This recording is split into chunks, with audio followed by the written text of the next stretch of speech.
Hey guys, RC here, back with WWCF Radio. We are running the Redshirt Sim tonight, and the opening game of the season is just a couple of days away. On Tuesday, we will open up our next season. And man, what season is this? 2025. So this will be our 2026 season. Is that right? Maybe. It's been a long time. Yeah, 2000. So this will be our 26th season of college football on Sim Nation. And of course, many of us, a lot of us, go back even before that to Total TSW, Total Sports World with LB, and even before that to Gridiron Glory with Cooley. So anyway, we are back. I was trying to get Sean on the phone, but I guess I have run him off. He told me that he would rather hang out with some real life friends than with me. So Sean, Fu Mangu. We're going to go ahead and do this solo. No, Sean's got some people in. He's entertaining for the holiday.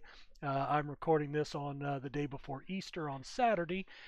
So I figured today was kind of a quiet day I could knock out before the business of tomorrow shows up. So basically, this is going to be possibly a two-part video, just because I try to keep the video lengths under 30 minutes, just for viewing purposes and for upload purposes to YouTube. So we will just start going through, and we're going to start with the Sun Belt Conference. So let's just kind of take a look at some of the teams here. Southern Miss projected to finish in 5th place. Appalachian State in 12th place. Florida Atlantic in 8th. Florida International 3rd place. So let me make a note of this. We're not going to probably be able to talk about every school, but we'll talk about a couple of them at least. Central Florida in 9th, and Middle Tennessee State in 2nd. So according to the prognosticators in the game, MTSU should probably win this. Florida International should come in 2nd. And of course, that will mean probably a Week 10 matchup at FIU could be the deciding game for that the Eastern Division. Over in the West, we have Memphis picked to finish 7th, Tulane to finish 10th, Louisiana Lafayette 11th, and there's Sean's private message popping up on my email telling me to go jump in the lake. And let's see, Louisiana Monroe picked to finish 1st and win the division. Southern Methodist picked to finish 4th, and Tulsa to finish 6th. So that would be, did I miss somebody? 10th, 11th. Okay, so SMU. All right, bear with me real quick. I need to open up another window and look at the coaches. And let's get down to the Sun Belt. All right, so SMU has a coach. Middle Tennessee has a coach. Very good. ULM has a coach. Very good. And FIU's the Golden Panthers. So I tell you what, we are going to cover Appalachian State. All right, so we'll cross out FAU, and we may take a look at App State and Louisiana Lafayette. I don't know that we'll have time to hit every human team, but we'll do our best. So we'll hit at least the 3 human owners that are set to finish in the top of the conference. So let's go ahead and jump down to Middle Tennessee State, MTSU. We'll go ahead. Danny was surprised we gave him some props. So Danny actually is a big MTSU fan. Went to school there from what I remember. But let's take a look at them and team info. All right, so yeah, they're picked to finish second this year. Um, Tennessee, Idaho, New Mexico, and Army for their out of conference games.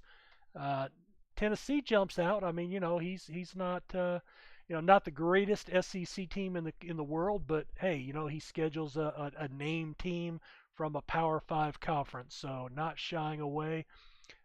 Looks like pretty balanced schedule. One, two, three, four, 7 home games, so only 5 road. That's cheesy. That's a little cheesy. No, hey, I don't mind. Whatever floats your boat. I always go 6-6 just to try to keep it even personally, but 7-5, nothing wrong with that. Um, you know, I don't think anybody plays 8 or 9 home games. So looks like they're going to be running a balanced offense and a 3-4 defense. Tight end Rudy Mills. I always say that it's a bad thing when your tight end is listed as your best player. They do have a center that's a nice player, and a 3-4 defense with free safety Matthew Allen. Let's see if I can get into their depth chart a little bit. Yeah, good.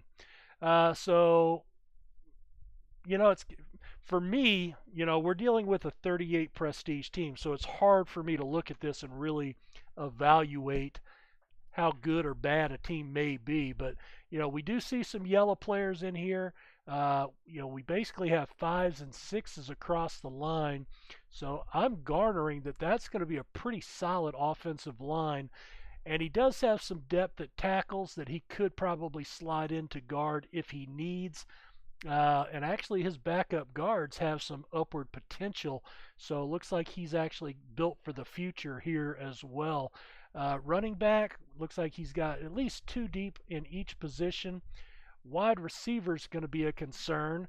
But tight end, I see a lot of possibly 1 and 2 tight end sets, some short and mid-range passing to the tight ends coming into play. Let's see. Let's take a look at their quarterbacks. Now, Trawhall's listed as number 1 right now. Robinson is number 2. They're both seniors. Stockton's a redshirt sophomore, and Carney's a true sophomore. Now, Carney's the worst on touch and accuracy, so I would rule him out. Yeah, I think you've got to go with one of the 2 seniors. Boy, I might even be tempted to redshirt one of those guys. They haven't redshirted yet. If you redshirt a player as a junior or a senior, they will not transfer. So only freshmen and sophomores will transfer. So if sometimes what I'll do is if I've got 2 guys and one of those guys will be better than anybody else that I have next year, I'll redshirt that senior and get an extra year out of him. If I can. So maybe a little late, but something to think about. So one of those 2 guys will go. I definitely think he might have some success. Trawhall probably with the touch could be better. I do like the instincts of Robinson a little bit more, and I think he has a little more upside to develop during the year. Not sure if he, with that, running the balanced attack. I don't know if he's going to, be more run heavy or pass heavy. Defensively,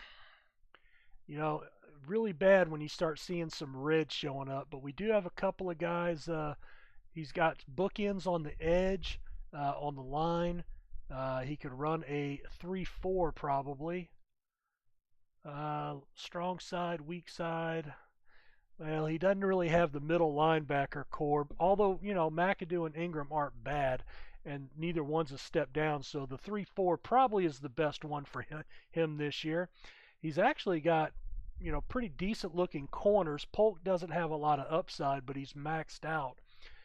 Parson and Rivers might actually be the better ones to go with some upside to develop during the adjustment, ratings adjustments during the season. Based on playing time. Really good free safeties. I mean, these guys are 6 potential, and Allen, of course, mentioned as the best defender at 5.6 rating. So definitely see some potential there for these guys. Let's take a look at Louisiana Monroe.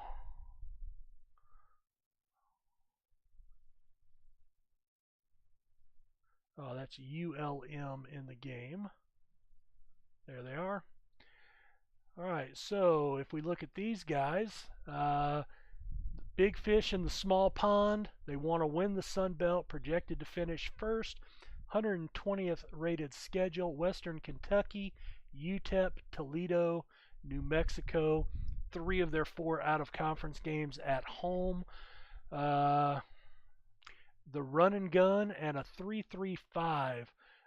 That'll be interesting. I'm actually running a 3.35 for the first time this year because I think that may help me against Darren's teams. And you know, honestly, a lot of the decisions that I make as a coach now are not so much for the Big 12, they're for the big picture. And unfortunately, that boils down to Maryland many times. So I'm going to be running that with at least one of my teams this year and see how that goes. I've always been a loyalist to the 4.3 and the 3.4, but it's good to see somebody else running a 3.35. Josh Sandoval, the free safety, and running back Taylor Greer on the offensive side of the ball. So sounds like they'll probably be a passing team with the run and gun, but you know that does use short passes to the running back as well. So let's take a look at their depth chart.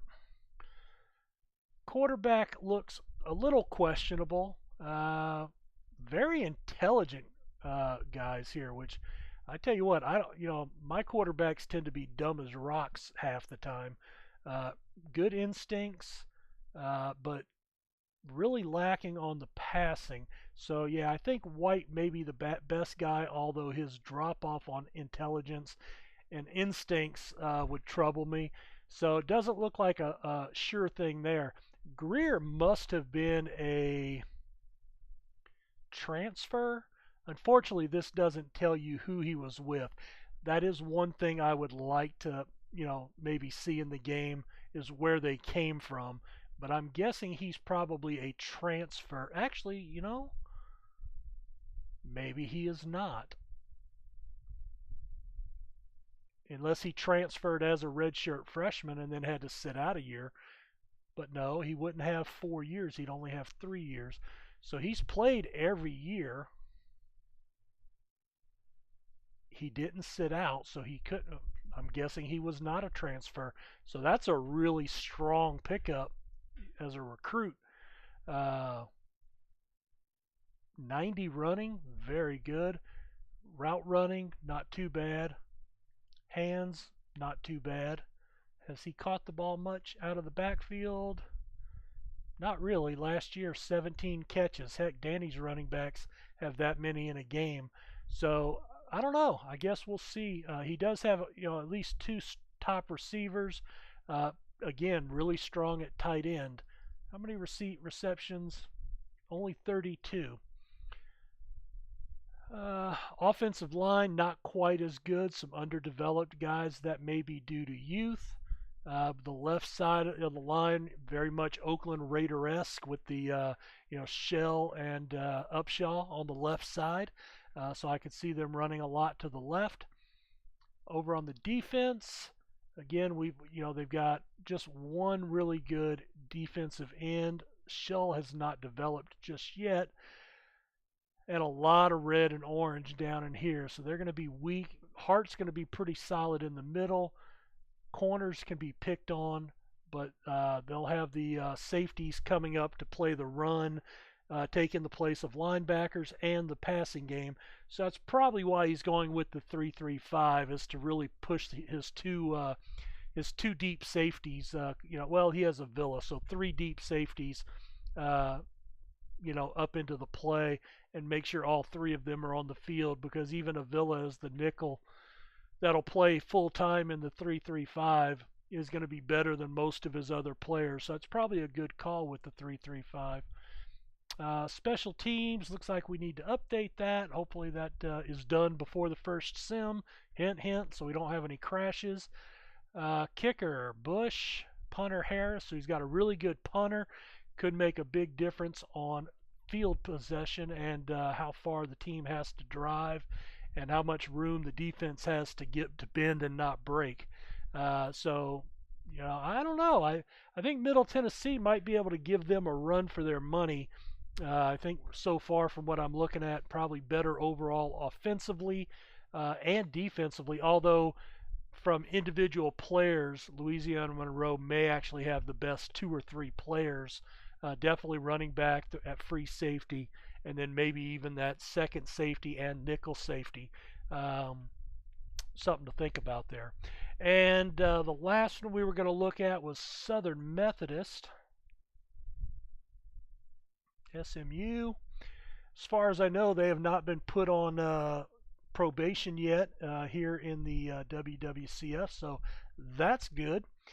They are picked to finish in fourth place. Going to run a vertical passing attack, a 4-2-5 defense. On the offensive side, tight end Drew Parker. Defensively, defensive end Bobby Thompson. Maybe this year he will deliver a hit. The hit heard around the world, if you get that reference. Tell you what, he did not spare the rod in going out of conference at Penn State, at Michigan State, at Iowa, and at Miami. So all four on the road. Are we sure he's human owned? Well, unless the coaches page is not updated, he still is. Well, that's because to me that reeks of human-owned teams taking advantage of a computer team. Otherwise, R.K. Thomas just really had a big set hanging this year and went way overboard on the out of conference. Wow, man, that's some tough games. Oh well. All right, that's what we're looking at there. Let's take a look at their depth chart. Pretty decent quarterback. Lewis.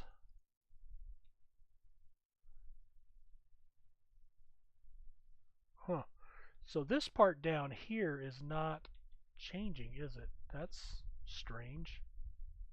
Well, I've never really looked at teams like this, so that's interesting. So Lewis is a junior, 12 starts last year, 18 touchdowns, 5 interceptions out of Garland, Texas. Looks like running back will be a weak position. Receiver's not overly developed. Parker is their big guy, and they've got a pretty good guy coming up behind him in Durham. Pretty solid at guard. I'd probably be tempted to take one of this backup guard and move him out to maybe right tackle, maybe even left tackle. Really weak at center. I don't know that you can run the ball off guard when center and tackle are not as strong. So yeah, I could see a Lewis to Parker connection. 62 catches, so he does dial him up frequently. That's a lot of catches for a tight end in this game. Thompson, Bush, so he'll have a pretty solid, at least duo on the defensive line. Eason's got some upside as he develops. I'm betting he's a redshirt senior and still only 3'6". Linebacker, some potential, but underdeveloped. Some good corners, at least 3 deep with Dickinson right there as well. Shearer's going to be a big man at strong safety. I think they've got a lot of holes. So right now I'd say Middle Tennessee out of those 3 just jumps off at me. Louisiana Monroe and then Southern Methodist. So that's what I'm looking at there in the Sun Belt Conference. All right, well that took a while for that, so we'll try to do one more conference. Let's go up and do the SEC. All right, so in the East we've got South Carolina picked to finish 10th. Tennessee picked to finish 8th. Vanderbilt at 9th. So there's the back end of the conference. Florida, Harry's boys in 2nd place. Georgia, 3rd place. Kentucky, 12th place. LSU in 5th. Ole Miss picked to win it and finish 1st. Mississippi State picked to finish 6th. Alabama 4th. Again, I'm just making some notes of teams here. Auburn in 7th and Arkansas 11th. So yeah, definitely the East is the weaker of the two sides. Over in the SEC, all right, so we've got a human coach at Bama. We've got Harry at Florida. Max at Georgia. Max, I believe, also runs Louisiana Lafayette, which is my alma mater, so got hopes for Max to turn things around. Storm King down at LSU. Matt Light at Ole Miss. So all 4 teams that I've got: Pablo Marin at Mississippi State, Homer at Tennessee. So we've got a couple of open teams here, not too many, well, 4. So if anybody's looking for a conference with some teams open and some good human owners, SEC's available. Let's see. So Matt used to be the commissioner of the NCFA. I think that was the name of it. Matt, correct me if I'm wrong. It's been a long time, but I played. I was LSU in that league and won a couple of national championships. But he did the Desert Doppler, which was a weekly newspaper, and boy, I would love to see him get some time to bring that to the WWCF. That would be really nice. It was one of the better, I'd say one of the probably top 2 weekly reports that I've ever seen, and the other one was Rob and Comey did a radio show very similar to this for Gridiron Glory back in the day. That was just incredible. I'd love to get maybe some of those guys on here to do WWCF Radio with me, but yeah, we'll see. But that's I think that's what you aspire to, but no, you'll never get to that level. I don't have enough creative juices to be that good, but those 2 guys, Matt and with his writing, and ASU Rob and Comey, and I know there might have been a couple of other people involved in that at various points, but the Gridiron Glory Radio was really, really good. But let's take a look at Florida. Of course, he has got I don't know, 13 conference championships, 3 national championships. He's lost 64 games all time. Yeah, I don't know. They're just another team, right? Vertical passing of 46 defense. Looking at quarterback Corey Ringer, outside linebacker Khalil Yarbrough. Yeah, I haven't, his second string quarterback is probably better than my starting quarterback on any of my 3 teams. I just haven't been able to recruit quarterbacks lately, but Ringer, I bet 68% completions, and he was a backup last year. Wow, so he's a sophomore and did not transfer. That's strong. Plus he's got a freshman coming in who was the number 1 quarterback in the class this past year. So yeah, first world problems, as they call it. Now, very strangely, he's weak at running back. He's got one really good guy, and he's a freshman, but he's got nobody behind him. That's That's really astounding. Now, I haven't, I'll be honest with you, I have not paid a lot of attention to individual players and teams and stuff like that. So maybe he just doesn't run the ball very much and doesn't feel the need. Um, yeah, I'd have to go back and look at last year's stats, but that's if he runs the ball at all, that would be troubling.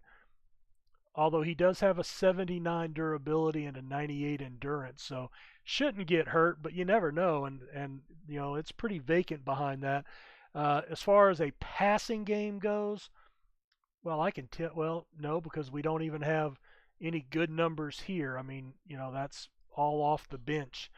But he is too deep at receiver, serviceable all the way down the line here with 4 and 5 receivers. Huh, that is a NFL quality offensive line, definitely. And you even have depth. Francois, a backup player, a blue backup player, 8-9 rated. That's disturbingly gross. Over on the defensive side of the ball, uh, probably not. Well, I don't know what we said. He was running a 46, so 4 offensive linemen. So Thompson will be the weak link, although he's got an 8 potential, so he won't be bad. Just maybe looking for some development during the season. Some lack of depth on the defensive line, so injuries could play a role there. In the backfield, we're only going with 2 linebackers, so we're really, really good there and deep. And he's got a really good nickel corner. Ark looks like he'll be a stud, probably all SEC over there on the strong safety side. Maybe a little bit of a concern in the free safety position, but all in all,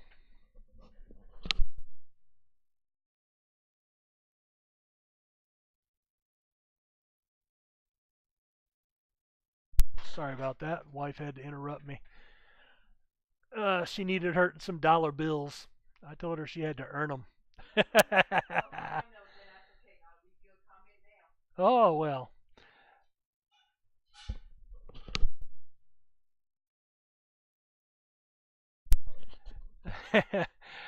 Let's see. So yeah, I mean, I don't expect much from Harry except for pushing for another national title this year. But I think he's got a couple of holes that might be, uh, you know, subject due to some injuries that could bring up some concerns, mostly on the defensive side of the ball. But at that point, then you're worried about just outscoring him, and that may not happen anyway. Tell you what, we are going to go ahead and put a cut, so we'll probably have more than 3 episodes here. We'll just do each one, and I'll label it by conference if you want to only look at certain ones. So we'll come back with some more SEC in the next episode. So thank you very much. See you next time.